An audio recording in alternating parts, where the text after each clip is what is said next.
kulanka watashiga ayaa ku saabsanaa wada hadalka bulshada ee dhismaha nabadda si loo xoojiyo federaalnimada waxaana soo qaban qaabiyay madaxtooyada dowlad goboleedka Hirshabelle kulanka ayaa waxa ka soo qayb galay mas'uuliin ka tirsan Hirshabelle iyo qaybaha kala duwan ee bulshada ku nool magaalada Jowhar waxaana looga hadlayay muhiimadda nabadda bulshada ay leedahay ugu horeyntii waxa halkaas ka hadlay qaybaha kala duwan ee bulshada ka soo qayb gashay waxay si aad u soo dhaweeyeen kulankan ku saabsan isdhexgalka bulshada iyo dhismaha nabadda aniga ka mid ah bulshada reer Jowhar gaar ahaan dhalinyarada waxaan aad iyo aad u soo dhaweynaynaa training ku saabsanaa wada hadalka iyo sidii loo xoojin lahaa nabadeynta taasoo haddii aan fiirinay peace building and conflict resolution wax la yiraahdo qof waliba ay anfacayso bulshada dhan la soo keenay halkan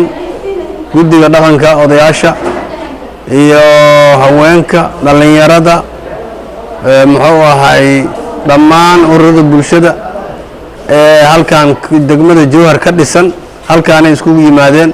labada maalmood casharka aan qaadanay oo u fadhinay meeshaan cashar lamida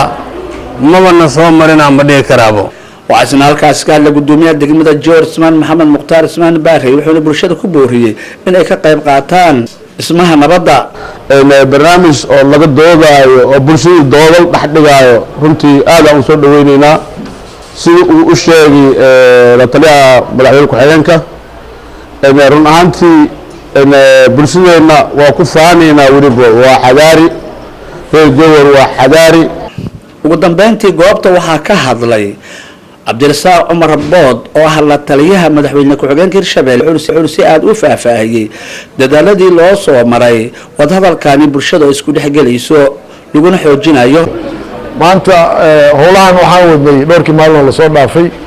waxaanu ku saabsanay xafiiska madaxtooyada Hirshabelle laga soo abaabulay waxaana ujeedkiisu ahaa si loo xoojin lahaa isdhexgalka bulshada iyo wada hadalka bulshada taasoo ah dhisidda nabadda iyo xalinta khilaafaadka federalismka oo asagana baahinta federalismka oo la dhaadhicinayo Abubakar Maxamed Bacadle warbaahinta qaranka caasimadda dowlad goboleedka Hirshabelle magaalada Jowhar.